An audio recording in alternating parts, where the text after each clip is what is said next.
Bismillahirrahmanirrahim. Assalamualaikum warahmatullahi wabarakatuh. Waalaikumsalam warahmatullahi wabarakatuh. Iya, puji syukur kita panjatkan kehadirat Allah Subhanahu wa Ta'ala, dan sholawat dan salam tidak lupa kita sampaikan kepada junjungan kita Rasulullah Shallallahu Alaihi Wasallam, suri tauladan kita sampai di akhir zaman. Bapak dan Ibu yang dirahmati Allah, siang ini kita bertemu lagi di dalam Icon Talk dimensi spiritual yang secara rutin diisi oleh Ustadz Teddy Putra atau Ustadz Oke dari Majelis Ridha Allah. Pada siang hari ini tema kita adalah cara mudah mengamalkan ikhlas ya Pak Ustadz. Betul. Nah, hari ini kita akan sharing, akan belajar bagaimana menjalankan perbuatan ikhlas. Pak Ustadz Teddy, terima kasih untuk kehadirannya. Dengan tidak berpanjang-panjang, kita persilahkan kepada Ustadz Teddy untuk menyampaikan kajian kita pada hari ini. Bapak dan Ibu, nanti izinkan saya akan TikTok bersama dengan Ustadz Teddy dan juga membantu Ustadz Teddy untuk membacakan terjemahan dari ayat-ayat Al-Quran yang terkait. Baik Pak Ustadz, oh ya Bapak dan Ibu yang ada pertanyaan silahkan nanti langsung di chat atau boleh juga nanti langsung raise hand untuk bisa disampaikan ke Ustadz Teddy. Baik Pak Ustadz, waktu dan tempat dipersilahkan. Terima kasih Ibu Yanti. Assalamualaikum warahmatullahi wabarakatuh. Waalaikumsalam warahmatullahi wabarakatuh. Untuk membuka kajian pada siang hari ini, mari sama-sama kita membaca 4 rangkaian doa, ta'awudz, basmalah, salawat kepada Nabi, kemudian kita membaca surat Al-Fatihah. Mari kita mulai. A'udzubillahi minasyaitonirrajim. Bismillahirrahmanirrahim. Allahumma sholli ala Sayyidina Muhammad wa ala ali Sayyidina Muhammad. Bismillahirrahmanirrahim. Alhamdulillahirabbil alamin. Ar-Rahmanirrahim. Maliki yaumiddin. Iyyaka na'budu wa iyyaka nasta'in. Ihdinas shiratal mustaqim. Shiratal ladzina an'amta 'alaihim ghairil maghdubi 'alaihim waladdallin. Amin. Asyhadu an la ilaha illallah wahdahu la syarikalah wa asyhadu anna Muhammadan abduhu wa rasuluh. Allahumma sholli ala Sayyidina Muhammad wa ala ali Sayyidina Muhammad. Segala puji dan syukur kita haturkan kehadirat Allah, berkat rahmat, karunia dan hidayahnya. Maka pada siang hari ini kita masih dapat dipertemukan dalam keadaan sehat walafiat. Tak lupa salawat dan salam kepada junjungan kita Nabi besar Muhammad Sallallahu Alaihi Wasallam beserta keluarga dan pengikutnya hingga akhir zaman. Sebagai rasa syukur kita, mari sama-sama kita membaca hamdalah dan salawat kepada Nabi. Alhamdulillahirabbil alamin. Allahumma sholli ala Sayyidina Muhammad wa ala ali Sayyidina Muhammad. Yang kami hormati Bapak Edi Iskandar dan Ibu Aceh yang telah memberikan kesempatan sehingga sudah 1 tahun lebih semenjak Ramadan tahun lalu kita bekerja sama antara Majelis Ridha Allah dengan ISEP, di mana kita saling bertukar pengalaman, thalabul ilmi, saling ingat mengingatkan, berdiskusi, kemudian ya intinya adalah supaya di masa yang saat ini, yang mungkin Bapak Ibu sudah maklumi bersama, dalam keadaan yang serba sulit, serba tidak nyaman, serba banyak masalah. Nah, untuk itu, tema-tema atau kajian yang kami sampaikan di sini bukan hanya sekedar teori, atau sekedar ngaji kuping, sekedar pengetahuan, tidak, tapi suatu ilmu yang insya Allah, kalau Bapak Ibu praktekkan, hidup ini akan menjadi nyaman. Masalah tetap ada masalah, tetapi kita tetap enak menjalaninya. Tenang, kemudian tidak gelisah. Nah, ini kan suatu artinya apa? Suatu ilmu yang memang saat ini kita butuhkan bersama. Jadi bukan hanya sekedar teori ya. Oh, ilmunya bagus, tapi pada saat ada masalah pusing, gelisah, panik, galau. Nah, ini yang sekarang alhamdulillah kami dapat dari Bapak guru kami Bapak Antono Basuki yang disebut adalah ilmu kehidupan. Saya selalu update. Jadi apa yang kami dapat dari Pak Guru, kemudian kami sampaikan ke Bapak Ibu yang hadir di kajian Room ISEP ini. Oke, tema pada hari ini mengenai ikhlas ya, Bu Yanti ya. Silakan Bapak Ibu yang ingin gabung untuk kawan diskusi, silakan di unmute. Nah, sambil menunggu, coba saya tanya. Ikhlas itu apa, Bu? Rela, Pak Ustadz. Rela ya, kok bahasa terjemahan secara bahasa memang seperti itu ya. Ikhlas itu rela. Kemudian nanti kita cek lagi definisi secara lengkapnya. Bahkan kalau saya bilang ikhlas itu mudah atau sulit, Ibu? Mudah diucapkan, sulit. Ya kan? Ikhlas saja. Aduh, bagaimana kau ikhlas? Orang lagi dimaki-maki, orang difitnah gitu kan. Udah capek-capek terapis misalkan, ibu atau siapa yang terapis ini udah mengobati bolak-balik sana sini. Yang diobati masih aja komplain, masih ngedumel, masih ini kan. Nah, secara umum orang akan bilang ikhlas itu mudah aja diucapkan tapi sulit dipraktekkan. Padahal tidak. Kenapa? Oke, sekarang begini. Pada saat kita mempelajari suatu ilmu, harus kita tahu apa sih pentingnya. Kalau nggak tahu pentingnya, itu agak biasanya orang nggak begitu tertarik ya Bu ya. Itu mudah diucapkan, sulit dipraktekkan. Nanti Bu, kalau kita dipraktekkan nggak ada kok yang sulit. Nah, coba saya skip dulu ya. Mungkin tidak. Sekarang gini, ikhlas, sabar, sholat, tawakal, itu perintah Allah atau bukan? Perintah Allah.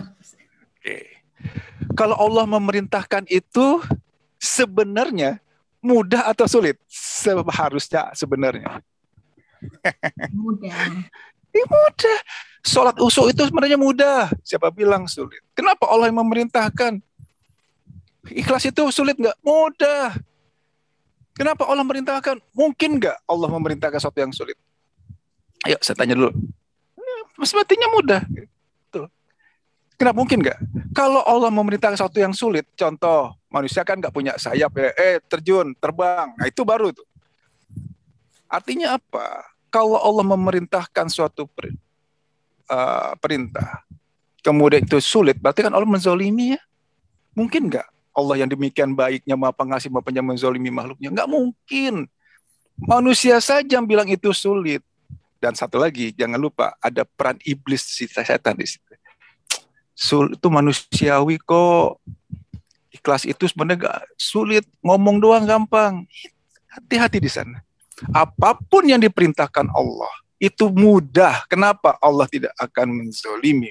Kalau itu sulit berarti Allah menzolimi. Kalau menzolimi berarti Allah tidak maha pengasih, maha penyayang. Bertolak belakang dengan sifat Allah. Mungkin nggak?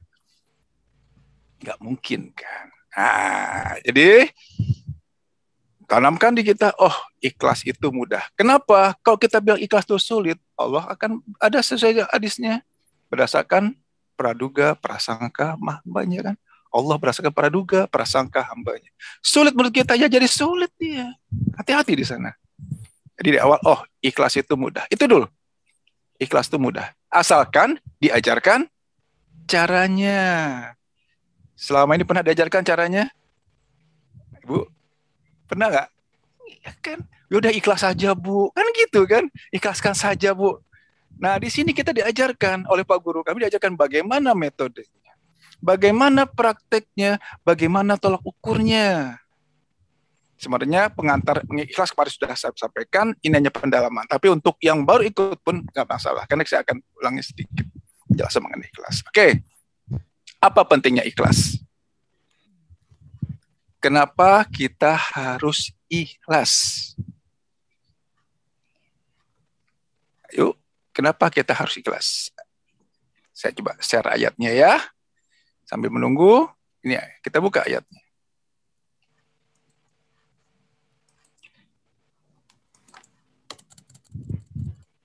Oke.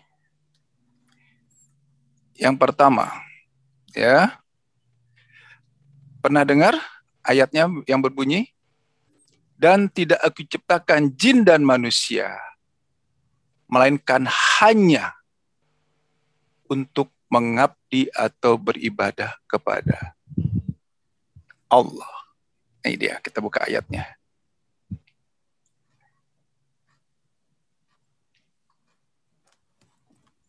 Ayo Bu. Ya. Surat Al-Zariyat ayat 56 ya, silakan. Artinya saja Bu. Ya, Bismillahirrahmanirrahim. Aku tidak menciptakan jin dan manusia, melainkan agar mereka beribadah kepadaku. Oke. Dan aku tidak menciptakan jin dan manusia, melainkan. Jadi udah tidak melainkan. Berarti benar-benar apa? Hanya kan ya. Agar mereka beribadah kepadaku. Jadi tujuan Allah menciptakan manusia apa? Beribadah kepada Allah. Beribadah kepada Allah. Ibadah. Coba kita kupas satu-satu ya. Apa itu ibadah? Yuk, ibadah. Ayo Bu. Kajian sebelum pernah saya lupa, kata Bu Yanti ikut atau enggak waktu itu, saya lupa. Ayo, apa itu? Ibadah adalah segala perbuatan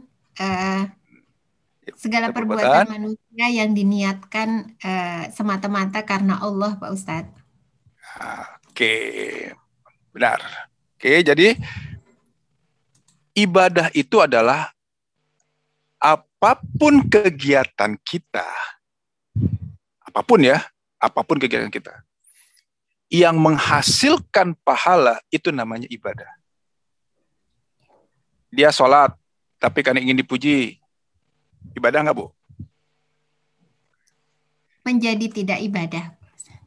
Dia sedekah, tapi begitu sedekah, nyumbang ke masjid, namanya nggak diumumkan, dia kecewa, ibadah nggak? Menjadi tidak ibadah.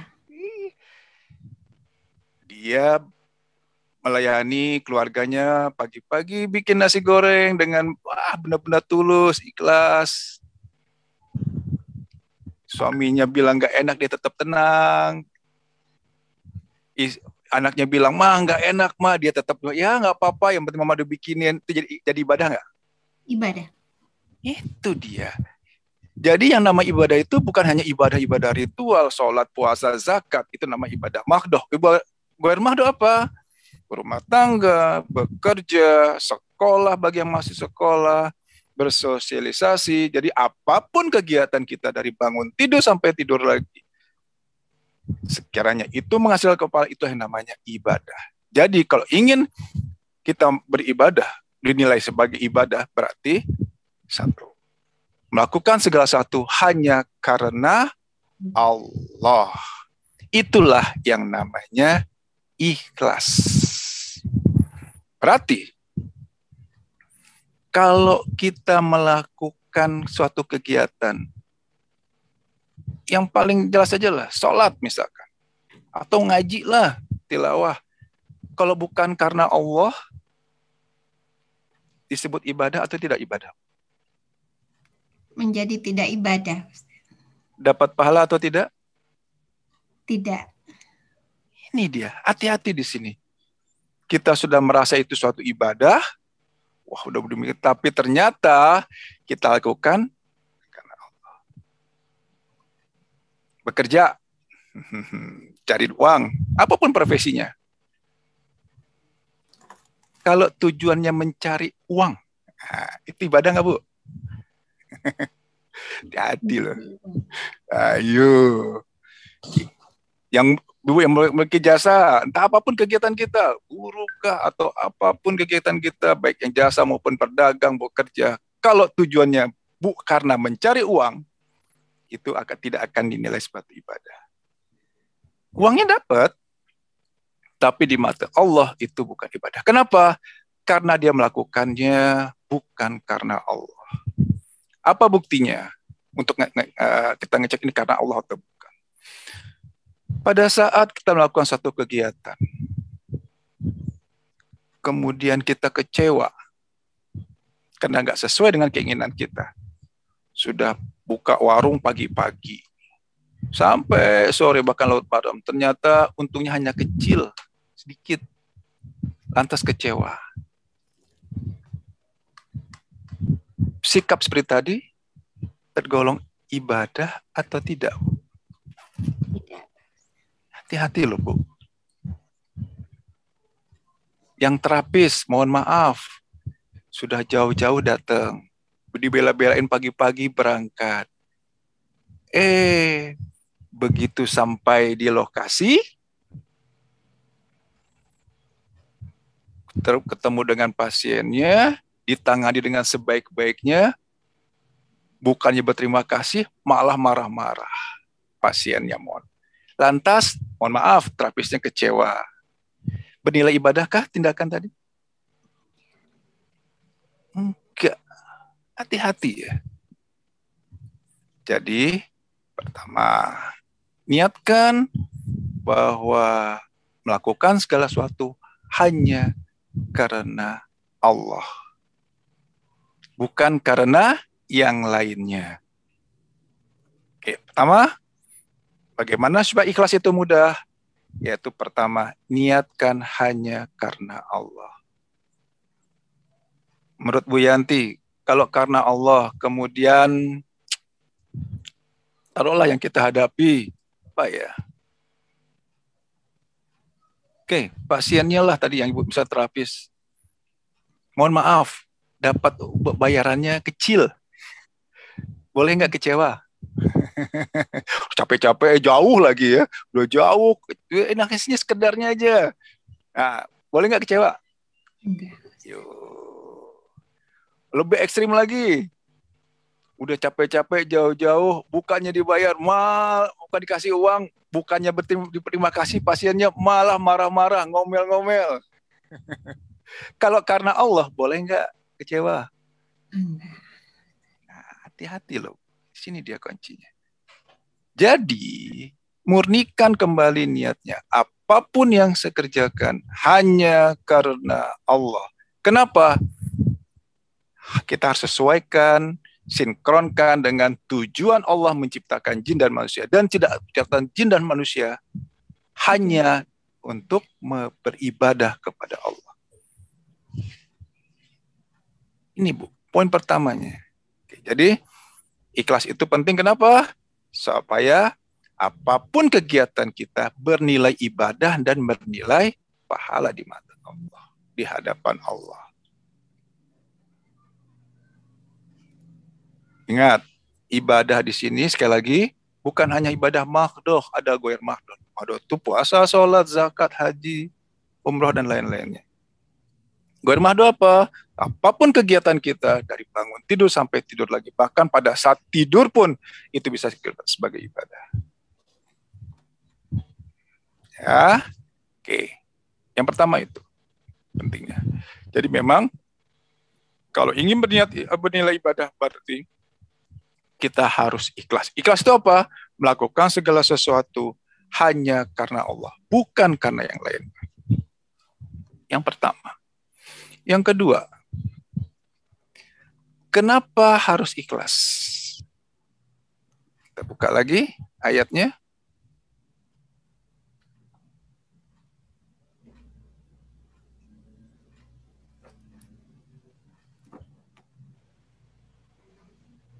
Share.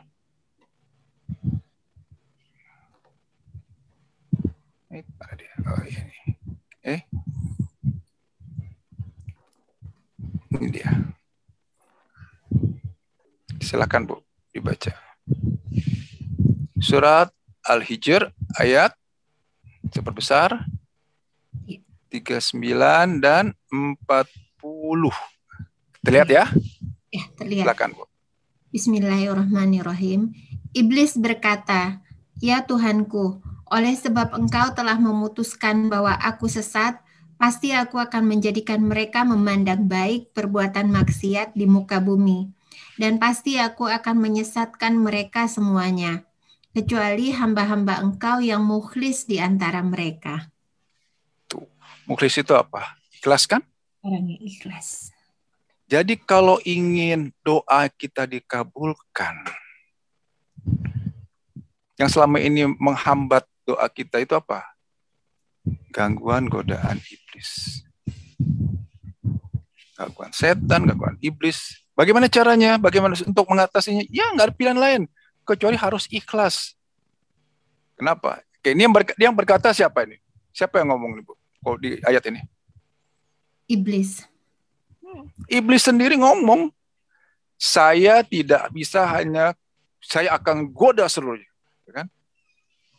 Saya akan sesatkan seluruh manusia. Ya Tuhanku, oleh karena engkau memutuskan aku sesat, maka aku akan menjadikan mereka memandang baik perbuatan maksiat. Hati-hati di situ.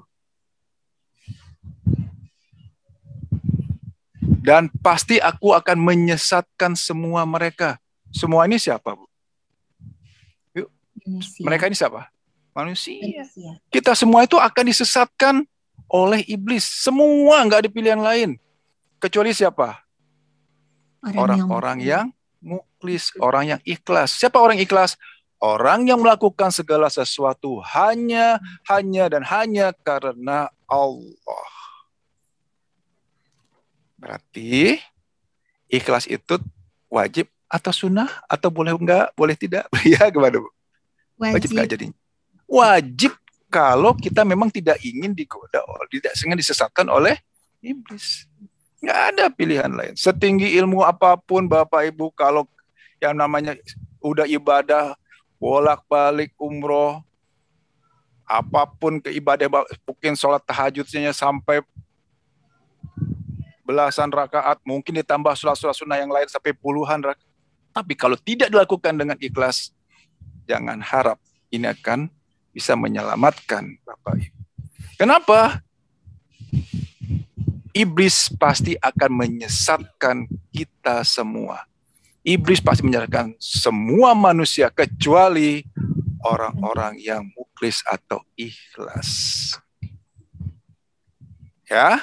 Oke, saya tutup dulu ayatnya.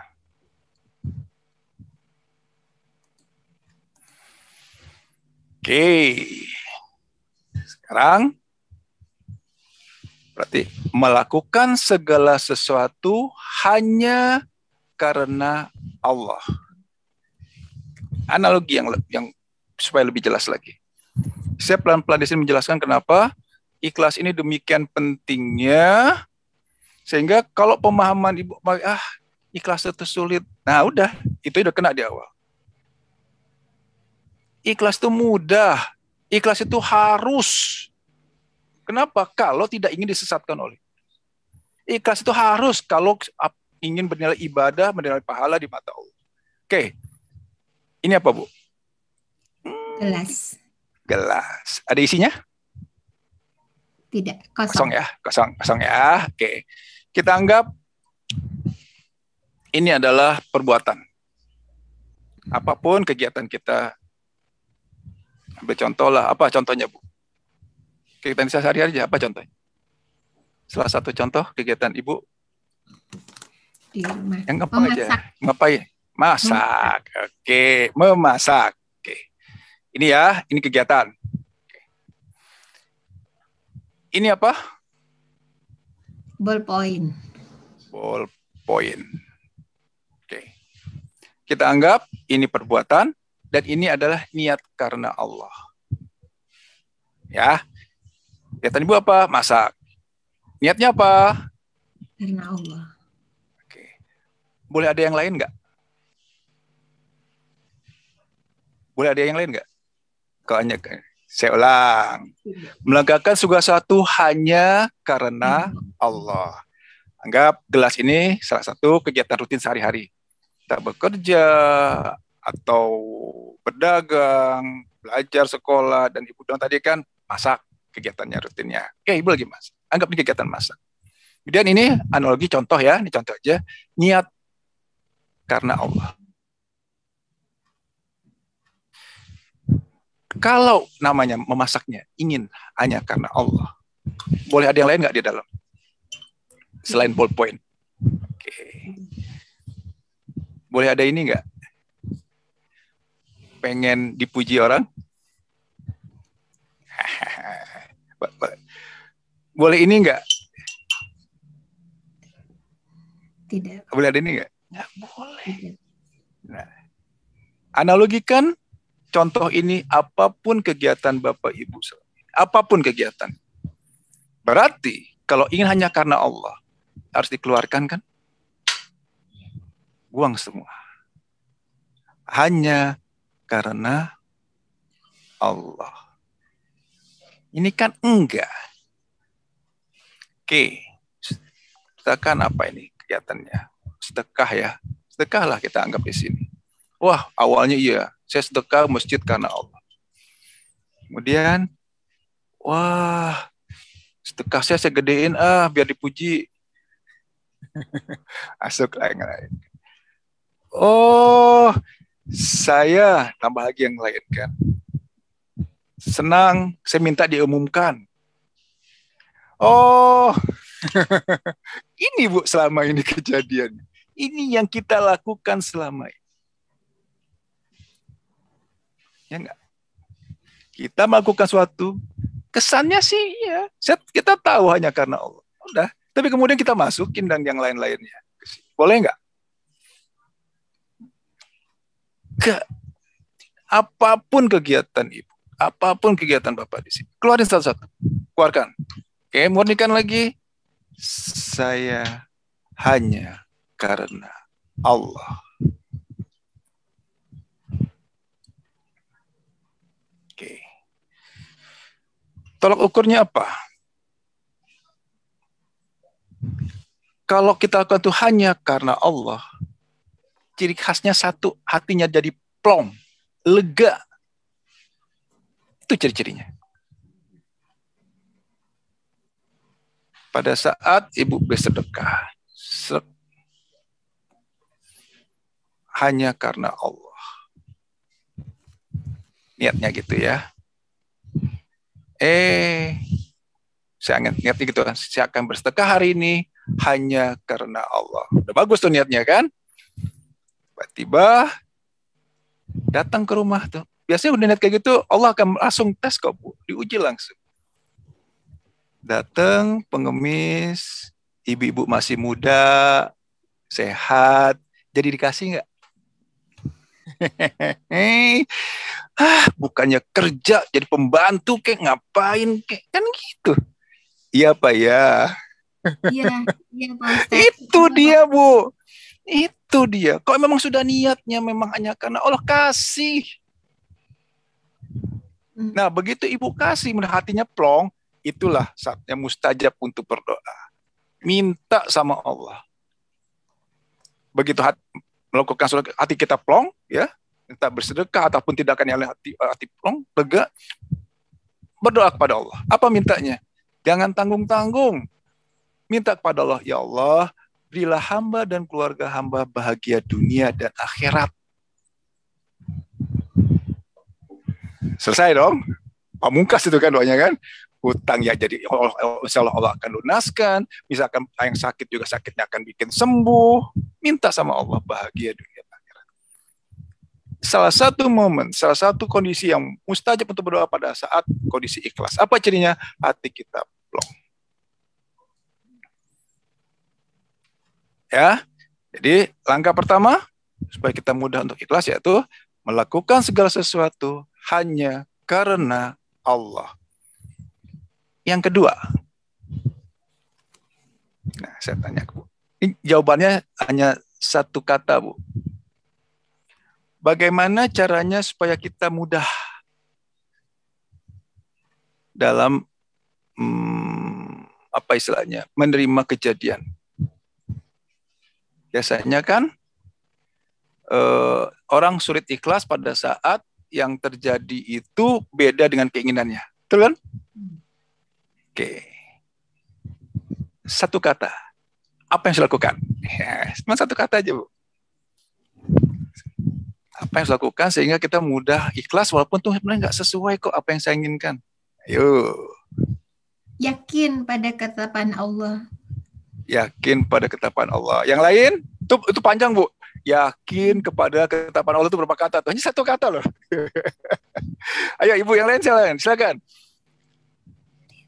Orang tidak ikhlas biasanya pada saat mengalami kejadian yang tidak sesuai dengan keinginannya. Betul nggak? Bersyukur. Hampir. Bukan. Ujungnya nanti itu. Bukan. Asalnya satu kata. Ayo. Betul kan? Saya nggak ikhlas kok. Gitu kan? Sulit ikhlasnya gitu. Bagaimana caranya supaya ikhlas? Menerima. Hampir. Sabar. Nyaris. Digabung semua. Satu kata. Senang. Yuk.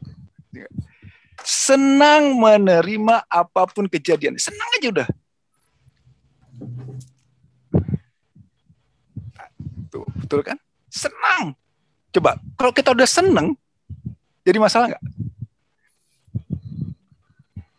Utang misalkan belum lunas, ya udah senang aja. Utang memang belum lunas. Sakit belum sembuh, ya kita paksa, kita harus senang. Mertua tetap bawel, suami tetap pelit, ya senang. Hanya satu, senang. Satu kata, senang. Bu Yanti nanya dong, habis tuh kemana supaya senang menerima kondisi yang nggak enak kan gitu. Sakit nggak sembuh kok senang. Hutang nggak lunas kok senang. Ya kan? Dimaki-maki orang kok senang, gitu kan? Nah, ini caranya. Jadikan kejadian yang tidak sesuai dengan keinginan kita, entah penyakitnya nggak sembuh-sembuh, entah masalah keuangannya nggak kunjung membaik, suaminya masih aja tetap galak, anaknya masih tetap nakal, mertuanya masih tetap bawel. Kan masalahnya itu aja, Bu ya. Kalau nggak masalah keuangan, masalah kesehatan, masalah keluarga, atau hubungan dengan kerabat. Kan itu ya problem kita secara umum kan. Nah, jadikan permasalahan itu sebagai sarana. Sarana untuk apa? Nah, oke. Sarana kita untuk bersabar. Masih ingat pelajaran sabar? Apa yang kegiatan yang mendapat pahala tanpa batas? Yuk kita buka lagi nih, Bu. Ibu bacain deh. Surat 39 Az-Zumar ayat 10.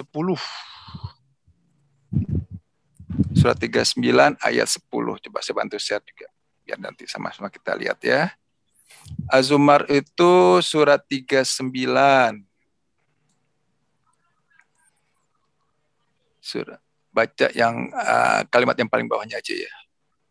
Surat 39 ayat 10.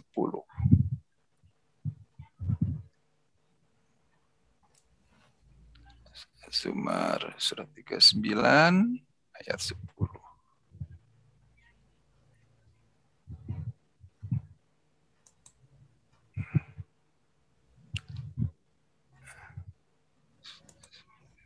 Az-Zumar 39 ayat 10. Oke. Lihat, Bu? Lihat, Pak Ustadz. Silakan, Bu. Hanya. Bismillahirrahmanirrahim. Katakanlah Muhammad, wahai hamba-hambaku yang beriman, bertakwalah kepada Tuhanmu. Bagi orang-orang yang berbuat baik di dunia ini akan memperoleh kebaikan. Dan bumi Allah itu luas. Hanya orang-orang yang bersabarlah yang disempurnakan pahalanya tanpa batas. Hanya orang-orang yang bersabarlah yang disempurnakan pahalanya tanpa batas. Hanya loh. Ibadah yang lain itu ada hitung-hitungannya. Sholat sekian ribu, sekian ratus, zakat, sedekah demikian juga. Tapi ibadah yang mendapat kompensasi pahalanya tanpa batas, itu hanya bersabar. Kalau Ibu Yanti ingin masuk surga butuh pahala lebih banyak pada dosanya kan? Benar nggak? Harus ada pahala kan? Lebih banyak pahala dibandingkan dosa. Setuju? Setuju. Oke. Setiap hari perbuatan baik kita lakukan, perbuatan yang salah dosa kita lakukan. Ibadah apa yang menjamin kita akan dapat pahala tanpa batas? Yuk. Sabar. Yang namanya bersabar, sarananya itu kita dapat kejadian yang enak atau kejadian yang tidak enak? Yang tidak enak. Kalau dapat kejadian yang tidak enak, harusnya bilangnya apa? Alhamdulillah. Inilah sarana saya untuk dapat pahala tanpa batas. Gitu dia. Oke, saya tutup ini ya. Nggak mau menutup dia. Jadi, pada saat kita mengalami kejadian, situasi, kondisi yang tidak sesuai dengan keinginan kita, oh, ini dia. Ini sarana saya untuk bersabar. Saya senang dapat ini, kenapa? Saya akan dapat pahala tanpa batas. Coba Bu, tambah satu lagi. Al-Baqarah 153. Buka. Pertama, jadikan dia, oh saya senang. Kenapa harus senang? Ini dia nih.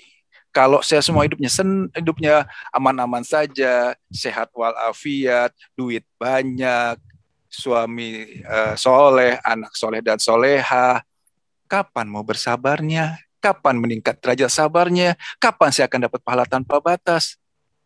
Maha baiknya Allah, makanya Bapak Ibu diberi kesempatan untuk mendapat pahala tanpa batas. Bagaimana? Allah memberikan yang namanya masalah atau ujian. Entah masalah keuangan, entah masalah keluarga, ataupun masalah kesehatan. Al-Baqarah 153.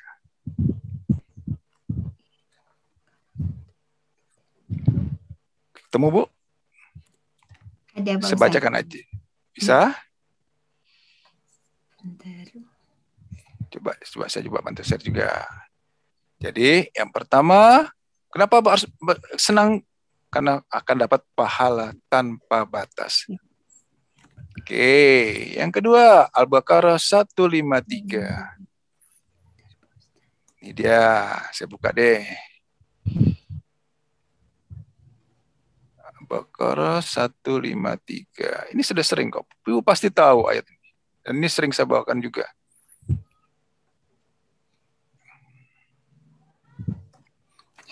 Ya. Bismillahirrahmanirrahim. Wahai orang-orang yang beriman, mohonlah pertolongan kepada Allah dengan sabar dan sholat. Sungguh Allah bersama orang-orang yang sabar. Innallaha maha sobirin. Allah beserta orang-orang yang sabar. Udah dapat pahala tanpa batas. Allah bersama dengan kita, apalagi? Masih kurang senang kayak begitu. Ya kan? Bersama dengan pejabat aja udah seneng. Aman sudah gitu kan urusan di negara ini. Bersama dengan Panglima TNI misalkan, oh senang banget, kenapa? Keamanan, wah radius sekian meter, sekian ratus meter sudah dikawal, sudah dijamin. Ini apalagi bersama Allah. Senang atau sangat senang harusnya? Sangat senang. Sangat senang gitu loh. Ini dia. Oke, saya tutup screen.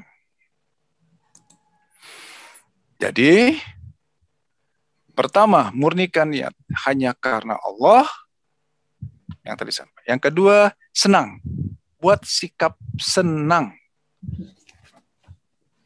Ini dia nih, sarana saya dapat pahala tanpa batas. Oh, ini dia nih, Allah bersama dengan saya. Kalau kehidupan sehari-hari nyaman-nyaman aja, kapan dapat pahala tanpa batas? Kapan Allah bersama, ya enggak Bu? Justru di masa pandemi seperti inilah, maha baiknya Allah. Coba Jujur Ibu yang hadir di sini, kalau kondisinya seperti 3-4 tahun yang lalu, bulan-bulan ini nih, pada sibuk ngapain? Siap-siap umroh, ya kan? Atau jalan-jalan ke mall. Ya kan? Nah, kalau kondisi ini dibuat nyaman seperti itu terus, kapan kita dapat pahala tanpa batasnya? Kapan Allah mau bersama dengan kita? Maha baiknya Allah diturunkanlah namanya virus corona, virus COVID ini. Berubah strata yang ada. Ya kan? Ini loh, ini kesempatan. Makanya Allah itu nggak menzolimi apapun kejadian, apapun ketentuan, apapun keputusan yang Allah berikan itu pasti maksudnya baik. Walaupun itu berupa virus yang datang. Kenapa Allah nggak mungkin menzolimi sebesar-besar? Pasti ada nilai kebaikannya dan seringkali kita belum tahu baiknya di mana. Oke, bagaimana cara mudahnya? Pertama, niat melakukan sesuatu hanya karena Allah. Yang kedua, paksa. Harus tenang. Terus dipaksa. Kenapa? Ini akan soal gini. Iblis ingin orang itu sabar atau nggak sabar? Tidak sabar. Pasti. Pasti tidak ingin bersabar. Nih, jangan bilang dimaki-maki orang itu kita harus balas maki-maki. Jangan bilang itu bahasa manusiawi, wajar. Tidak ada istilah manusiawi, tidak ada wajar. Itu adalah jebakan iblis. Supaya ibu bapak menganggap hal ini adalah hal yang biasa-biasa saja. Padahal enggak.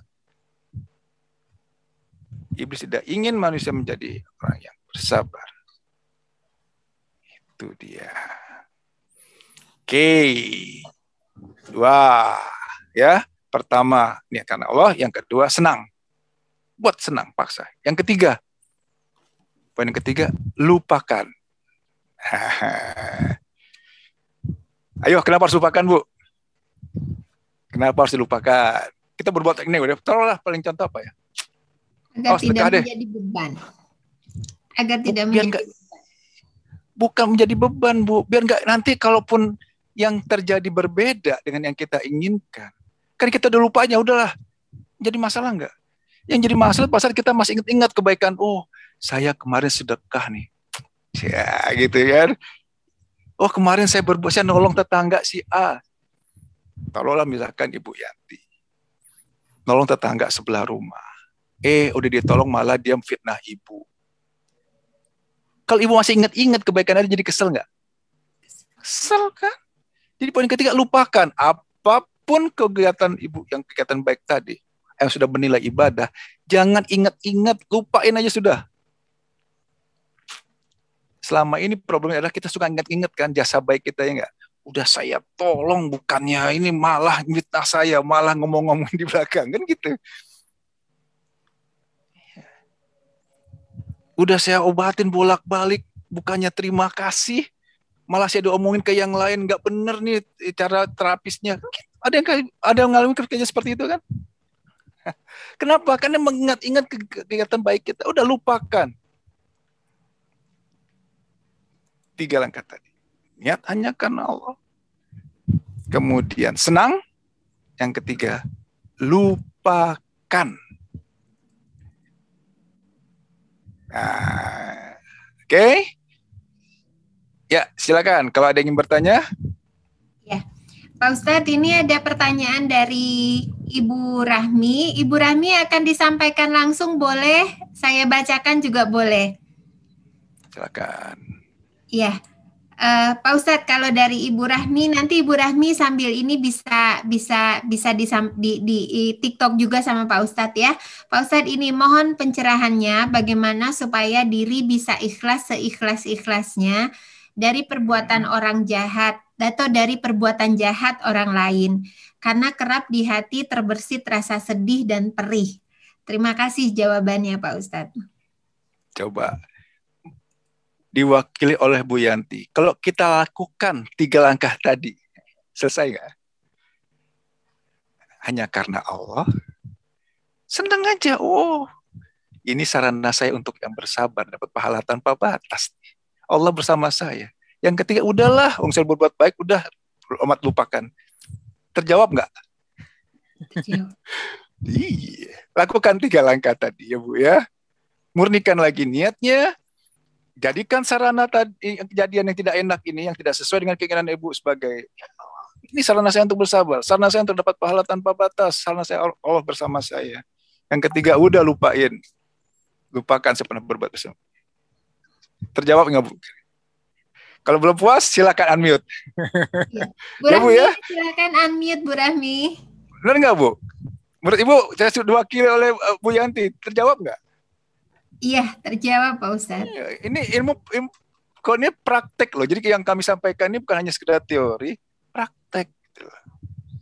Ya Bu ya, bukan hanya retorika, hanya oh ya ilmunya tinggi atau oh, ini benar. Inilah step-step seperti ini. Praktekinnya sekarang, hasilnya akan berbeda. Oke, silakan.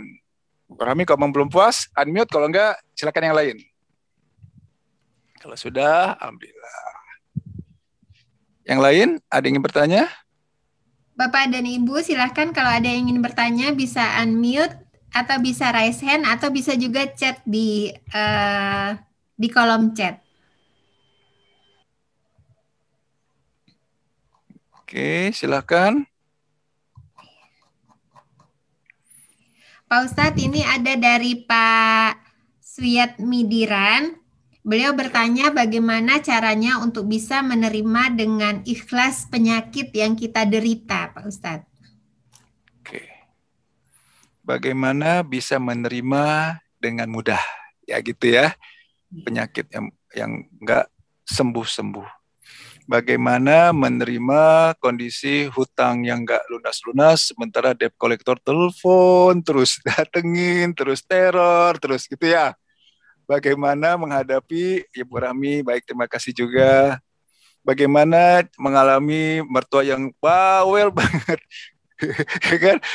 Atau ibu kita yang waduh makin tua makin cerewet, kan itu ya, analogi seperti itu. Oke, jadi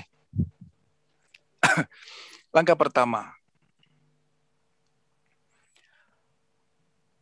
apapun yang kejadian yang terjadi, termasuk yang tadi Bapak siapa, Pak Suyatmi ya. Oke. Sakitlah misalkan. Itu sudah atas izin Allah atau tidak atas izin Allah? Atas izin Allah. Pasti apapun kejadian yang terjadi termasuk sakitnya Bapak ini sudah atas izin Allah. Izin Allah itu sempurna atau ngawur? Sempurna. Maksudnya baik atau sangat baik? Sangat baik. Sudah sempurna dan sangat baik. Yang wajar pada saat Allah ketentuannya atau ketetapannya adalah sakitnya belum sembuh juga. Karena maksud Allah itu pasti sempurna dan baik. Jadi harusnya kita mengucapnya bilangnya apa? Alhamdulillah. Alhamdulillah ya Allah, inilah yang terbaik buat saya. Bagaimana caranya? Jangan lihat sakitnya. Jangan lihat kejadian yang tidak enaknya. Jangan lihat orang yang maki-maki kita. Tapi lihatlah bahwa kejadian ini sudah atas izin Allah. Geser. Oh, ini atas izin Allah. Izin Allah itu pasti baik dan sempurna. Walaupun saya belum tahu baiknya di mana. Kenapa pasti baik dan sempurna? Allah tidak mungkin menzolimi sebesar sarah pun. Gitu ya. Geser jadinya. Oh, ini sudah atas izin Allah. Pasti maunya Allah ini pasti baik buat saya. Oke. Itu poin pertama. Terima. Bagaimana? Geser. Jangan lihat kejadiannya, jangan lihat sakitnya, tapi lihatlah bahwa ini sudah atas izin Allah. Karena kita lihat izin Allahnya, seperti Ibu bilang tadi, kita bilang, Alhamdulillah, terima kasih ya Allah, Engkau berikan hamba ini sakit, pasti maksudmu baik ya Allah. Itu dulu. Kenapa harus menerima? Innallaha mahasobirin. Allah beserta orang-orang yang sabar. Siapa orang yang sabar itu? Orang yang menerima izin Allah. Satu. Ya, supaya Allah bersama. Saya tanya, kalau Allah bersama itu Allah tinggal diam atau bikin sembuh, Bu? Bikin sembuh. Yuk, bikin sembuh. Kenapa belum sembuh-sembuh juga? Karena belum bersabar. Itu poinnya. Merasa silakan. Tolak ukurnya adalah apa? Sabarnya belum tepat gitu loh. Saya sabar tapi masih kesel, masih sedih, kecewa, marah. Itu dia. Terima dulu, ya Allah, ini izinmu pasti baik, masih sempurna, ya Allah. Sama. Sakit, kemudian permasalahan keuangan, masalah dengan keluarga, itu kita sebut apa namanya? Ujian kan ya, Bu? Masalah atau ujian. Oke. Ini sering saya ulang-ulang. Pada saat Ibu Yanti masih sekolah dulu, yang namanya kalau ujian mau lulus, itu soalnya diterima apa ditolak? Diterima. Soal diterima kemudian dikerjakan. Kalau kemudian soalnya ditolak, bisa selesai nggak ujiannya, Bu? Enggak. Allah ngasih ujian, Allah ngasih soal, yang namanya sakit. Selama ini nolak atau nerima? Ngeluh atau alhamdulillah? Ini poinnya. Terima dulu. Kenapa? Ini ujian mau selesai. Kalau kita menerima aja, enggak. Gimana mau selesai? Orang menerima itu ngeluh atau alhamdulillah? Alhamdulillah. Alhamdulillah, hatinya senang. Sampai ke titik itu. Terima. Makanya kenapa permasalahan kita nggak selesai-selesai? Karena soalnya aja nggak kita terima. Gimana ujian mau selesai? Ya soalnya ditolak. Apa ciri-ciri soal yang ditolak? Kesel, kecewa, sedih, marah. Itu. Setuju nggak Bu Yanti? Mewakili Bapak tadi, Pak Syatni ya? Ya kan? Jelas ya? Saya Bu Suyatmi, Pak. Oh, Ibu Suyatmi bukan Bapak. Oh iya, Ibu Suyatmi. Tadi Ibu Yanti bilang Bapak.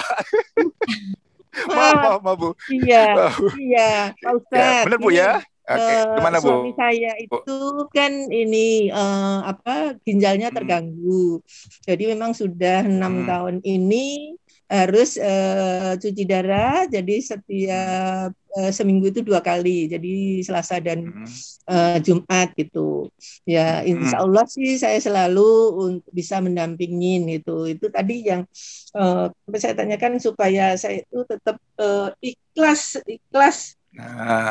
Itu gimana caranya tadi kalau Ustaz bilang mungkin sabarnya yang belum maksimal nih. Iya Bu.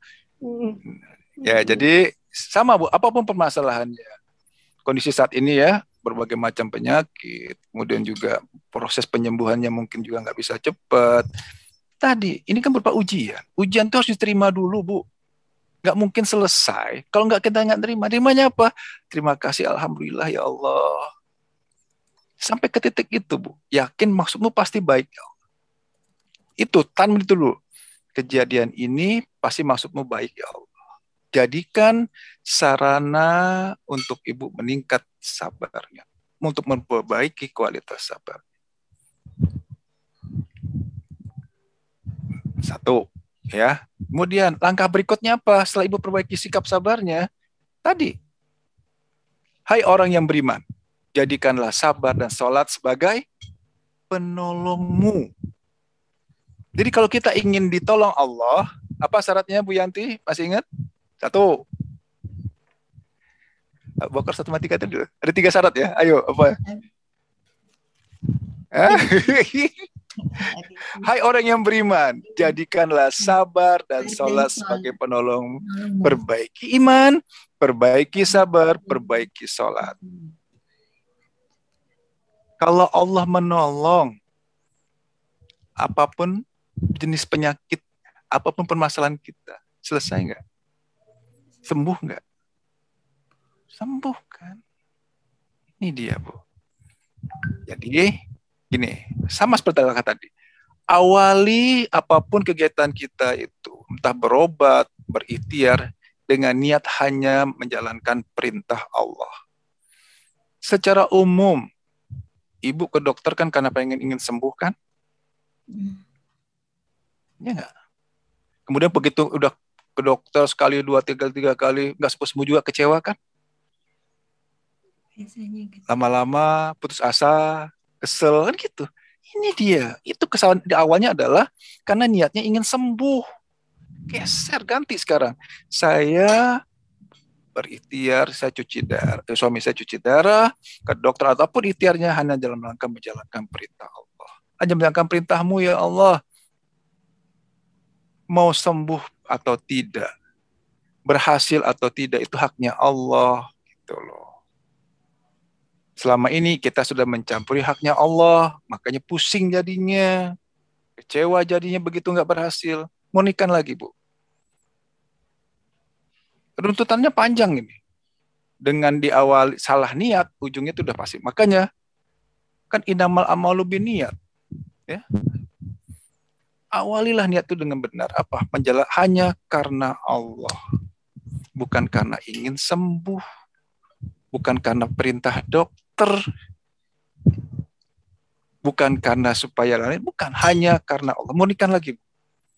Setelah mau nikah itu, baru kemudian langkah yang kedua tadi, senang. Buat sikap itu senang. Kenapa? Oh, ini sarana saya untuk bersabar. Sabar itu seperti apa? Jangan lihat kejadiannya, jangan lihat kondisinya yang tidak enak, tapi lihat sudah atas izin Allah. Izin Allah pasti sempurna, pasti maksud baik. Pasti maksudnya sangat baik, walaupun kadang-kadang kita belum tahu baiknya di mana. Ini dia. Jelas, Ibu? Ya, itu step-stepnya, Bu. Lakukan.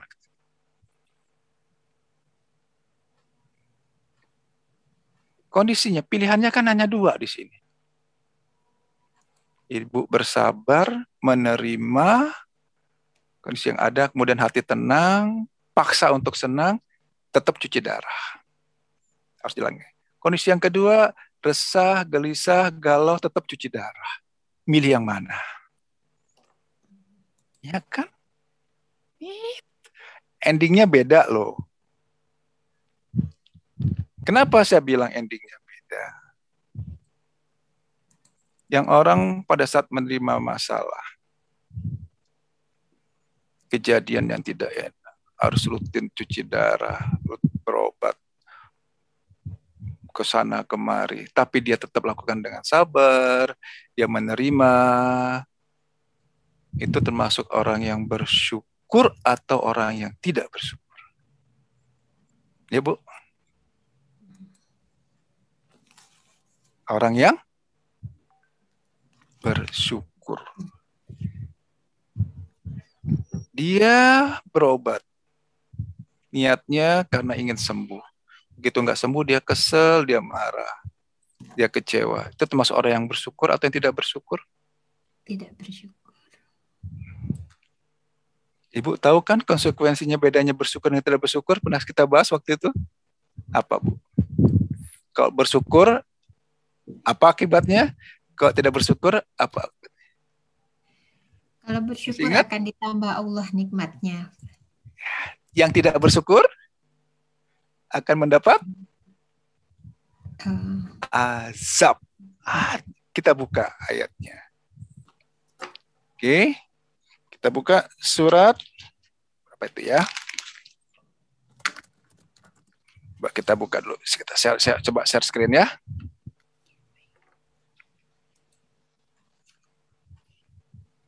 Kita lihat. Ini ayat sudah semua orang saya yakin pasti sudah tahu itu loh.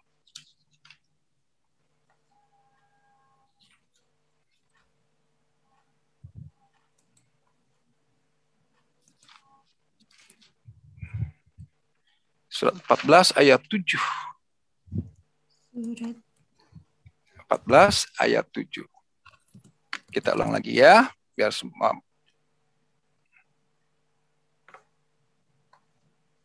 Salah, ini belum keluar.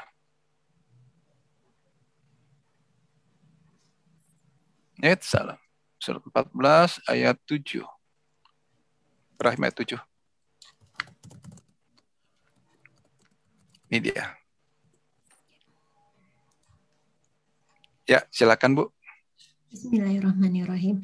Dan ingatlah ketika Tuhanmu memaklumkan, sesungguhnya jika kamu bersyukur, niscaya aku akan menambah nikmat kepadamu. Tetapi jika kamu mengingkari nikmatku, maka pasti azabku sangat berat. Mengeluh, marah, kecewa, kesel, galau itu termasuk kelompok mana? Kelompok orang yang bersyukur atau yang tidak bersyukur? Tidak bersyukur. Kalau tidak bersyukur, apa konsekuensinya? Azab. Azabku sangat berat. Hati-hati di sini. Jangan pandang ringan yang namanya mengeluh. Jangan pandang ringan yang namanya kecewa. Apalagi putus asa. Karena hanya dua kelompok di sini. Hanya ada dua golongan, yaitu golongan orang yang bersyukur dan golongan orang yang tidak bersyukur. Siapa orang yang bersyukur? Orang yang pada saat menerima apapun kejadian yang terjadi, dia, ya, walaupun ini nggak sesuai dengan keinginan saya, utang nggak lunas-lunas, sakit nggak sembuh-sembuh, karena ini sudah keinginanmu ya Allah, hamba terima ya Allah. Masuk kategori orang yang bersabar. Dapat pahala tanpa batas. Bersama Allah. Masuk kategori orang yang bersyukur, maka akan ditambah nikmat. Apa buktinya? Walaupun dia sakit, dia tetap tenang, dia tetap senang. Itu kondisi. Tapi demikian juga sebaliknya. Dia mengeluh, berarti sudah tidak menghormati izin Allah. Komplain atas ketetapan Allah. Boro-boro bersyukur. Masuk kategori yang tidak bersyukur. Tidak bersyukur apa efeknya? Azab kan? Itu dia. Hati-hati di sini. Saya mengingatkan diri saya sendiri, Bapak Ibu yang ada di sini, jangan sekali-kali banyak. Mulai dilatih, jangan banyak mengeluh. Mengeluh itu orang yang termasuk orang yang bersyukur, tidak bersyukur. Saya ulang lagi. Kalau tidak bersyukur apa? Bonusnya? Azab. Itu dah. Silakan mau komplit, lihat aja. Hanya dua golongan kok. Orang yang bersyukur dan tidak bersyukur. Orang yang bersyukur ditambah nikmatnya. Orang yang tidak bersyukur azab. Itu dia. Ya. Oke, ada lagi yang bertanya? Silakan. Pak Ustadz, ada beberapa pertanyaan, tapi izin saya loncat dulu ke Ibu Utami karena ada kaitannya dengan pertanyaan tadi. Jadi Bu Utami nanya, mengeluh atau curhat itu sama atau beda ya Pak Ustadz? Itu kembali ke niatnya lagi. Mengeluh itu kita urut awal dulu. Termasuk orang yang menerima atau tidak menerima? Tidak menerima. Masuk kelompok orang yang bersabar atau tidak bersabar? Tidak bersabar. Mengeluh itu masuk kelompok yang bersyukur atau tidak bersyukur? Tidak bersyukur. Itu sudah. Bolehkah kita mengeluh? Oke. Curhat itu berarti kita menyampaikan sesuatu yang nggak sesuai dengan keinginan kita, kan? Benar nggak? Nggak mungkin curhatnya, weh Bu, saya kemarin dapat undian 100 juta. Ada nggak curhat kayak begitu? Ayo, curhat tuh pasti kondisi yang nggak enak. Benar nggak? Pernah curhat yang enak-enak? Itu cerita namanya, bukan curhat. Wah, kemarin saya ternyata dikirimin bikisan. Oh, kemarin ternyata alhamdulillah Bu, saya dapat undian. Oh, kemarin gitu kan. Bu, yang namanya curhat pasti komplain. Coba lihat, yang namanya curhat itu coba ditarik lagi. Pasti komplain, pasti kecewa atas apa yang sudah Allah tetapkan. Betul nggak? Ya Bu Yanti, benar nggak? Curhat jadinya kan. Oh ya begini loh Jeng, suami saya kok nggak berubah-berubah ya Jeng, masih centil aja gitu kan. Itu dia poinnya. Hati-hati loh. Jangan curhat kepada manusia. Mintalah sama Allah. Itu loh. Ya, hati-hati di sini. Jangan curhat pakai medsos. Makin kacau udah nanti urusannya itu. Di-share kemana-mana lagi. Aduh. Udahlah Bu. Mintalah sama Allah. Ya. Nah, ini poinnya pertama. Kenapa orang jadi curhat, Bu? Coba tanya ke Bu Yanti. Apa? Awalnya apa? Kenapa orang itu curhat? Diawali dengan Karena merasa ada beban, Pak Ustadz. karena tidak menerima kondisi yang ada. Begitu kan? Karena dia nggak menerima loh. Itu kan intinya. Kalau dia sudah menerima, curhat nggak dia? Ya udahlah, ini maksudnya Allah pasti baik deh, walaupun ini nyesek, walaupun saya nggak enak. Jadi curhat nggak dia? Jadi masalah nggak kejadian? Enggak kan? Diawali dengan tidak menerima. Tuh. Yuk, yang keberatan silakan komplain. Benar kan, Bu? Orang tuh curhat, orang tuh kecewa, sedih karena kenapa? Dia kan nggak menerima. Kenapa orang bermasalah? Karena dia kan nggak menerima. Kok udah menerima jadi masalah nggak? Coba. Sudah saya terima ya Allah, ini maksudmu pasti baik ya Allah. Jadi masalah nggak setelah itu? Enggak. Yang keluar apa? Ya Allah pasti maksud baik. Geser lagi dikit. Oh, ini sarana saya untuk bersabar. Pahala tanpa batas. Terima kasih ya Allah, maksudmu pasti baik. Jadi curhat nggak kalau gitu? Enggak kan? Jadi ngeluh nggak sama Allah jadi kayak gitu? Enggak kan? Hati-hati juga loh. Seringkali kan kita ngeluh sama Allah ya. Ya Allah, kenapa sih penyakit nggak sembuh-sembuh? Ngeluh itu sama juga komplain nggak sih sama Allah? Ya. Ngeluh itu sama juga ngoreksi nggak apa yang sudah Allah tetapkan? Ayo, hati-hati loh Bu. Ya kan? Allah menetapkan si fulan sakitnya 2 bulan atau setahun lah kita bilang sini ya, nggak sembuh-sembuh. Itu ketetapan Allah. Kita komplain, kurang ajar nggak? Makanya nggak sembuh-sembuh. Itu tuh. Coba lakukan lah ya. Awali dengan menerima. Kemudian itu tadi kan jadikan dia, oh ini sarana saya untuk bersabar. Lakukan ikhtiar, tetap lakukan ikhtiar. Ikhtiarnya apa? Hanya karena Allah. Itu step-stepnya. Jelas? Jelas. Pak Ustadz, ini ada pertanyaan dari Ibu Utami. Ya, bagaimana silakan. menghadapi janji-janji yang tidak terpenuhi, Pak Ustadz? Janji-janji yang tidak terpenuhi. Oke. Sama jawabannya. Janji itu belum terpenuhi. Taruhlah janji apa? Misalnya mau bayar utang ya, ujung biasa gitu kan. Bu Tami, saya akan bayar minggu depan. Gitu kan. 1 minggu lagi saya bayar.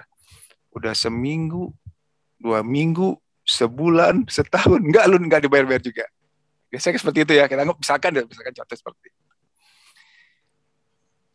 Kejadian tadi, janji yang tidak terlaksana itu sudah atas izin Allah atau tidak atas izin Allah?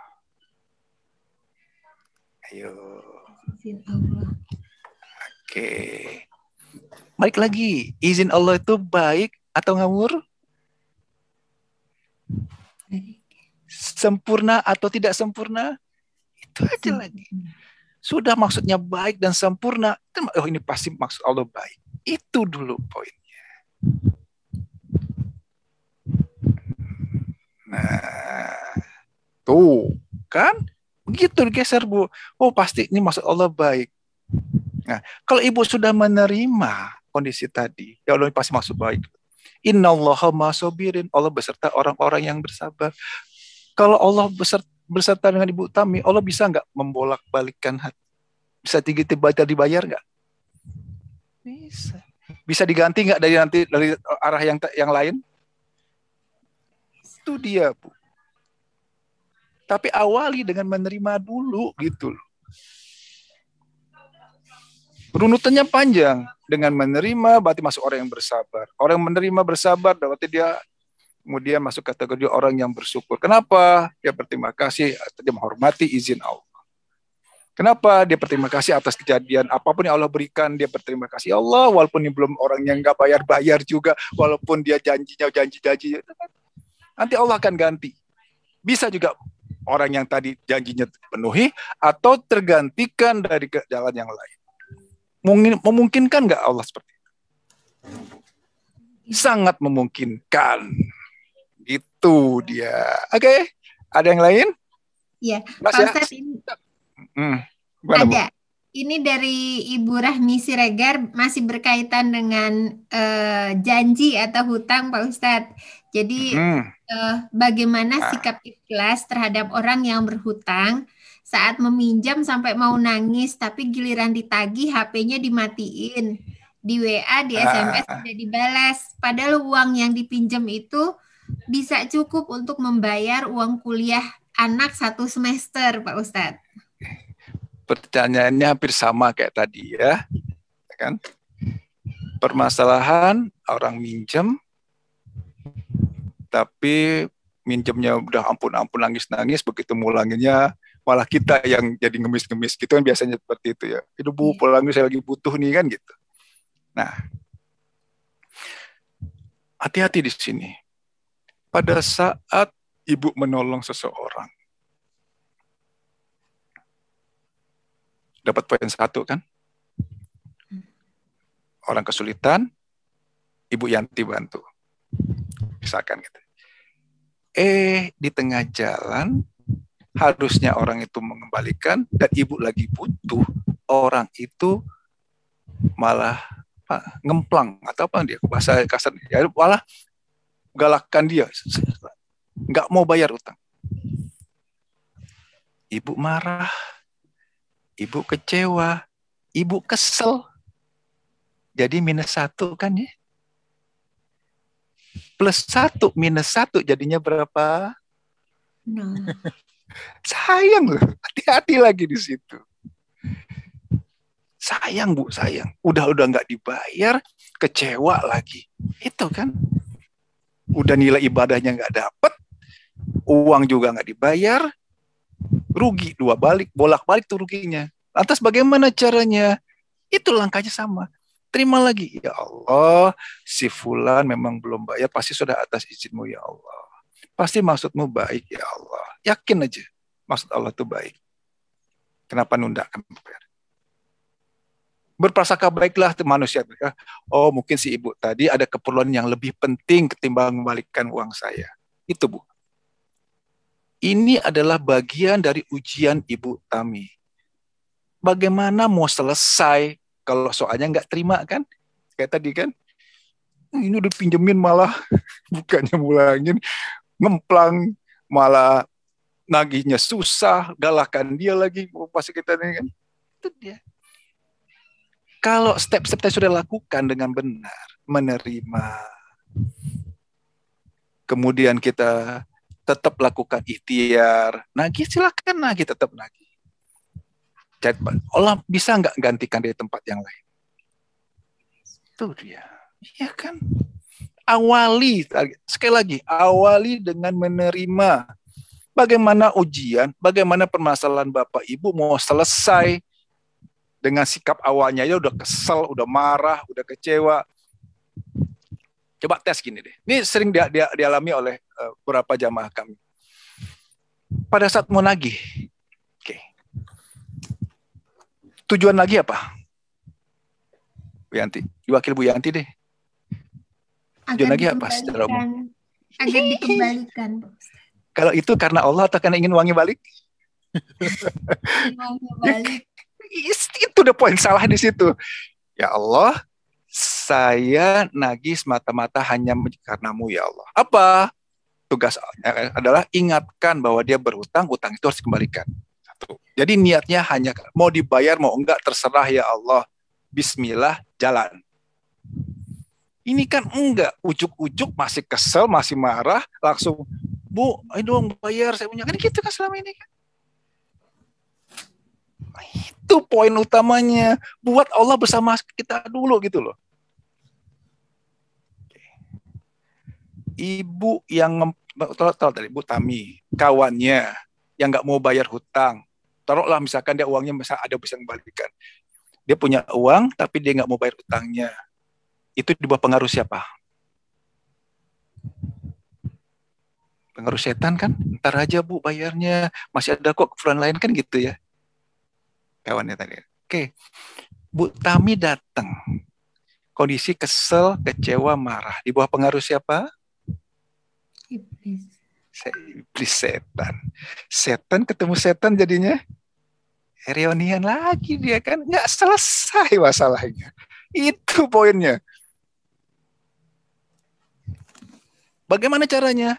Ya kita harus bersama Allah. Bagaimana bersama Allah? Terima. Ya Allah, hamba terima kejadian ini ya Allah. Si fulan belum bayar utang. Pasti atas izinmu pasti baik ya Allah. Hamba terima ya Allah. Alhamdulillah. Dan hamba berikhtiar, ini pun hanya karena perintahmu ya Allah. Untuk mengingatkan bahwa dia punya hutang. Mau bayar, mau enggak, terserah ya Allah. Bismillah, jalan. Lihat hasilnya nanti. Itu dia. Ya kan? Semua deh, ini semua kegiatan aktivitas kita. Jadi awali kegiatan yang baik kita itu dengan niat yang murni hanya karena Allah. Bukan karena ingin hasilnya. Bangunin anak pagi-pagi mau sholat subuh gitu juga. Ingatkan suami, ingatkan orang tua gitu juga. Nah, bismillah niat karena Allah. Iya Bu Rami, coba buktiin ya. Buktikan nanti. Ibu akan mengalami keajaiban. Lihat nanti. Tapi ingat, jangan pikir hasilnya ya. Mau lunas, mau enggak, mau bayar enggak, itu hakmu ya Allah, terserah ya Allah. Udah gitu aja Bu. Murnikan niat. Ikhtiar pun hanya karena Allah, bukan karena hasilnya. Oke, ada lagi yang lain? Baik, Pak Ustadz, ada dari Ibu Riris. Karena waktunya tidak banyak, saya bacakan aja ya Pak Ustadz. Oke, jam berapa sekarang Bu? Iya, jam 2.46 Pak Ustadz. Oh iya, oke. Lagi ya. Silakan. Iya, bagaimana caranya untuk menyikapi sikap pasangan kita yang tidak kunjung mengerti dan selalu bertentangan dengan diri kita. Dan kadang ingin menyerah, tetapi teringat anak-anak. Takut mereka belum siap untuk menerima kondisi yang tidak seperti biasanya. Mohon pencerahannya Pak Ustadz, apabila bertahan sampai kapan? Nah, ini pertanyaan paling banyak Bu, salah satu. Berarti problemnya adalah permasalahan dengan keluarga. Diwakili oleh Bu Yanti. Mungkin nggak kita merubah sikap sifat seseorang? Mungkin nggak? Yang tadi pertanyaannya apa berarti ingin merubah kan? Ingin berubah suaminya dari taruhlah, mohon maaf nih, yang tadinya centil jadi nggak centil gitu ya, misalkan gitu ya. Yang tadinya galak jadi nggak galak. Mungkin nggak? Nggak mungkin. Jangankan kita manusia, sekelas Nabi saja. Nabi Ibrahim tidak bisa merubah bapaknya. Nabi Nuh bisa nyuruh anaknya naik perahu, Kan'an nggak bisa. Bahkan Nabi Muhammad demikian sayangnya dengan pamannya, nggak bisa merubah. Siapa yang bisa merubah? Hanya Allah. Jadi, niatkan bahwa saya ini menyampaikan apa yang kita gini. Yang pertama, jangan sekali-sekali punya keinginan untuk merubah. Itu pun. Kenapa? Itu haknya Allah. Ibu Yanti saja, kalau haknya dicampuri, marah nggak? Iya. Berapa sering kita mencampuri haknya Allah? Ya kan? Disadari atau tidak disadari. Itu dia. Ini yang bikin pusing, ini yang bikin rumit. Masalah nggak selesai-selesai, masalah malah menjadi bertambah rumit. Bertambah nggak karuan jadinya. Itu tadi, kita ingin merubah seseorang. Itu haknya Allah mau berubah atau tidak. Banyak kok kejadian seperti ini. Awali dengan, ya Allah, pertama apa? Lakukan, minta maaf, tobat kepada Allah. Kenapa? Selama ini sikap saya sudah banyak melampaui, sudah banyak, apa istilahnya ya, mencampuri hakmu ya Allah. Salat tobat, minta ampun kepada Allah. Salat tobat 2 rakaat, minta ampun kepada Allah, kemudian murnikan lagi. Ya Allah, saya melakukan ini, saya mengingatkan suami hanya semata-mata menjalankan perintahmu ya Allah. Itu dia. Silakan ingatkan lagi, silakan nasihati lagi. Mau berubah mau tidak, hakmu ya Allah. Dan yakin Allah akan berikan yang terbaik. Lihat ini. Yakinlah bahwa Allah akan memberikan yang terbaik untuk ibu. Apakah tetap lanjut atau tidak? Ya, berserah dirilah kepada Allah.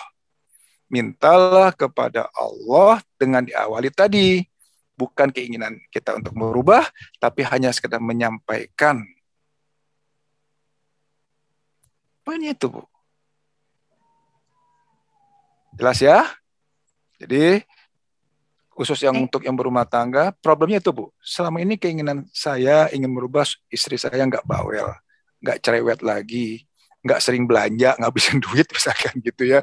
Yang istri sehingga nggak ingin suaminya galak, pelit, centil, dan lain-lainnya lah gitu kan, berbuat yang tidak.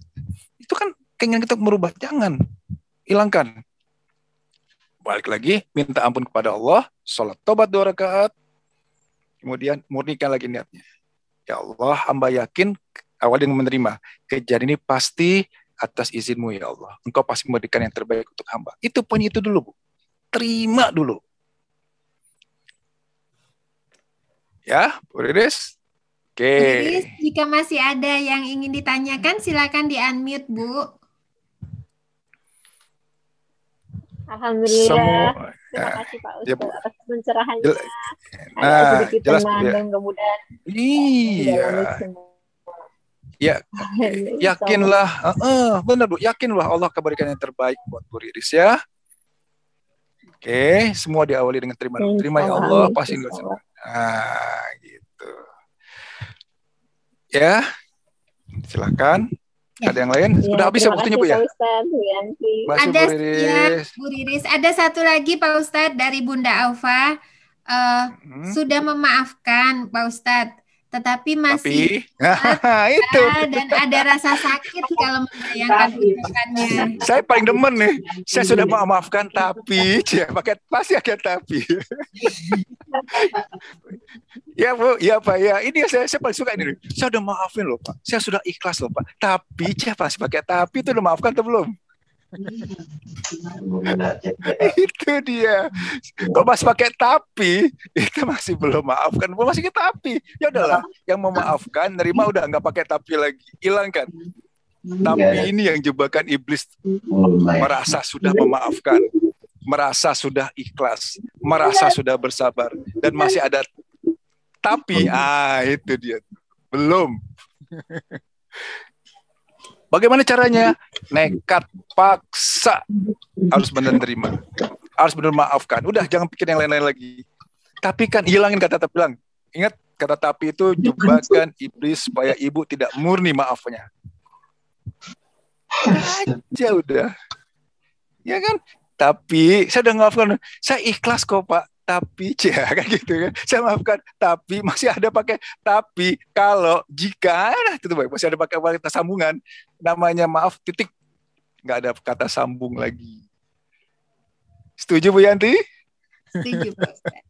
Iya. Belajar memaksa ya Pak Ustadz ya, lupakan. Harus dipaksa, bener. Jangan bilang itu manusiawi, nggak ada istilah manusiawi, itu jebakan iblis, jebakan setan. Nah nanti salah bulan minggu depan. Ya, ada umur yang panjang ya, ada kesempatan juga kita akan bahas strategi iblis. Nah, strategi setan perlu nggak? Perlu nggak kita kan? Nanti Bu saya jelaskan bagaimana langkah. Itu bukan manusiawi kok, ini bagian dari strategi iblis untuk supaya kenapa? Nemeni dia di neraka nantinya. Ustadz, ada satu nomor lagi HP saya. Oh, ada nanya nomor HP saya. Ini dia 0853 silakan dicatat. Diketik aja Bu. Ya, 0853 7171 7171 66 66 33. 6633. Saya ulang ya Pak Ustadz. 0853 7171 6633. Iya, silakan. Itu ada WA-nya, ada telepon. Masih lebih condong telepon ya. Telepon WA juga boleh, jangan kok chatting tuh lama. Ngetik lagi satu saat. Ya kan? Nggak tuntas gitu loh, nggak cepet responnya. Kalau mau ini Ibu silakan hubungi saya. Nanti kita saling mengingatkan. Insya Allah saya ada pengalaman, demikian juga jamaah-jamaah yang lain bagaimana menyikapi hidup ini. Nah, inilah yang disebut ilmu kehidupan. 7 ilmu penjara hati dari Pak Guru yang kami dapat dari Bapak Guru Antono. Gitu loh, Bu. Ya, Pak Ustadz. Ya, silakan hubungi saya. Insya Allah. Lagi yang terakhir ya Pak Ustadz dari ya, Ibu atau boleh. Bapak Desa ini. Ustadz kalau pengen curhat dengan Allah yang berasa TikTok seperti kita curhat kepada manusia itu bagaimana caranya? Karena setelah curhat kepada Allah, saya tidak tahu apakah solusi itu memang solusi yang diridai Allah atau sebenarnya itu keinginan saya sendiri, Pak Ustadz. Oke, saya tanya ke Bu Yanti. Biasanya curhat kepada Allah itu kita setiap saat atau habis sholat biasanya? Habis sholat doang ya? Itu dia. Loh, frekuensinya aja jarang. Kemana mau deket gitu loh. Itu pertama intensitasnya, frekuensi di sering ambil paling sederhana aja lah, yang paling gampang. Pada saat mau ngambil uang di ATM, ya Allah tolong ya Allah, saya mau ambil 100.000, tolong ya Allah. Itu keluar uangnya, truk, alhamdulillah ya Allah, terima kasih ya Allah, dapat 100.000 nih ya Allah. Gitu, jangan kemudian pas selesai sholat baru minta, kan gitu. Ini dia intensitasnya aja sudah kurang. Tuh, oke. Yang kedua, kita selama ini condong meminta atau maksa. Memohon atau memaksa sebenarnya. Ayo, ketawa tuh. Berarti maksa. Kan? Wah, sama begini. Berarti yang namanya orang memohon tuh, iya bersikaplah untuk memohon. Benar-benar memohon, merendahkan diri, bersungguh-sungguh, dan tahu apa yang kita minta. 2. Yang ketiga, sikap atau rasa memohon. Contoh, ada 3 orang. Ada Andi, ada Budi, ada siapa lagi satu lagi ya? Ada Andi, ada Budi, satu lagi ada Dedi. Nah, ada Andi, ada Budi, ada Dedi. Ibu Yanti minta tolong ke orang yang pertama, siapa si Adi ya misalkan gitu kan. Pada saat ibu minta tolong karena masih ada orang kedua ketiga, minta tolongnya benar-benar bersungguh-sungguh atau masih ada harapan. Toh kalau Adi nggak nolong saya, masih ada kedua ketiga kan, masih nyantai aja kan. Masih ada si ini Budi, masih ada Dedi kok gitu kan, masih ada orang kedua orang ketiga, masih nyantai. Oke. Ditolak begitu minta tolong. Datang orang yang kedua. Begitu minta ke orang kedua, ibu masih tetap tenang kan? Nyantai-nyantai aja. Karena masih ada orang yang ketiga. Terus orang pertama udah nolak. Orang yang kedua nolak. Orang yang ketiga satu-satunya, beda nggak rasa minta? Tak tolongnya. Beda kan? Inilah sikap kita selama ini. Karena kita masih ada merasa orang lain yang bisa menolong selain Allah, mana Allah mau tolong gitu loh. Sikap kita aja masih mendoakan Allah, masih ada harapan, masih punya kemampuan. Ini yang membuat doa kita sudah dikabulkan. Selain 2 sikap di awal tadi ya. Bersikaplah memang tidak ada lain kecuali hanya Allah yang bisa menolong. Sekarang, itu dari sisi manusia. Sekarang dari sisi kita lihat dari sisi Allah. Satu kejadian, ada kapal yang terbalik. Orang pertama jago berenang, orang yang kedua bisa ngapung, orang yang ketiga sama sekali tidak bisa berenang. Mana Ibu Yanti tolong lebih dulu? Yang tidak bisa berenang. Oke. Selama ini Allah akan lihat. Oh, si Fulan masih berusaha dengan masih kemampuan, masih mampu. Allah akan biarkan. Oh, yang nomor 2, oh masih bisa kok, masih. Tapi yang satu lagi benar-benar udah, ampun, lempar anduk segala macam sama sekali. Itu yang ditolong Allah. Itu loh. Paham ya? Sikap kita itu masih merasa mampu, masih bisa menyelesaikan. Mana Allah mau tolong? Itu loh. Mulut mengucapkan wala haula wala quwata, sikap kita lain kan gitu. Paham ya Bu ya? Allah juga akan menolong yang benar-benar dilihat memang butuh pertolongan. Selama masih punya kemampuan dibiarin. Silahkan usaha sudah. Tuh dia. Ya, jadi betul-betul memohon tuh sama sekali nggak punya daya kemampuan lagi, benar-benar udah nyerah, benar-benar ya Allah, serah deh ya Allah gitu. Kalau masih punya logika, merasa mampu, sekecil apapun merasa mampu, ntar ditunda sama Allah pertolongannya. Makanya orang yang udah babak belur benjat bejut sana sini kan baru nyerah, orang kabulkan kan. Nah sekarang pertanyaannya, apa mau berserah dirinya di awal, apa nunggu benjat-benjat dulu, babak belur baru berserah diri kepada Allah. Ini poin satu lagi yang terpenting. Dari awal lah ya, baiknya ya Bu ya. Jangan nunggu mentok dulu kan. Ya nggak? Ini dia, ini kita udah mentok, udah nggak temu kemana, baru minta tolong sama Allah. Coba boya dari awal. Ya Allah, hamba nggak punya kemampuan, ya Allah. Hanya Engkau tolong, ya Allah, beri petunjuk, ya Allah. Kalau baik, lancarkan ya Allah. Kalau memang ini nggak baik buat hamba, ya Allah, gagalkanlah ya Allah. Nggak apa-apa ya Allah. Gitu, ngomong sama Allah gitu loh. Nggak usah formal-formalan. Allah lebih dekat daripada urat leher. Tapi apakah manusia sudah dekat? Belum tentu. Bagaimana caranya? Intensitas kita komunikasi dengan Allah, ngomong aja. Allah ngerti kok. Nggak usah formal harus pakai bahasa Arab, posisi harus enggak. Apapun kegiatan kita sekecil apapun, komunikasi dengan Allah. Lakukan itu. Oke?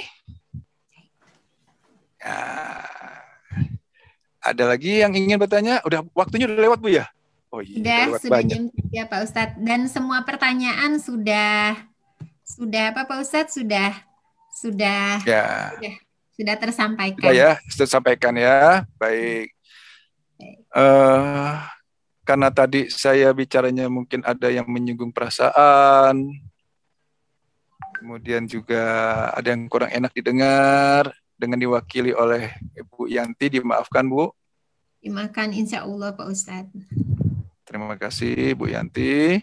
Yang benarnya datang dari Allah, yang salah itu adalah dari kemampuan dari saya. Mari kita tutup dengan baca hamdalah. Alhamdulillahirabbil alamin.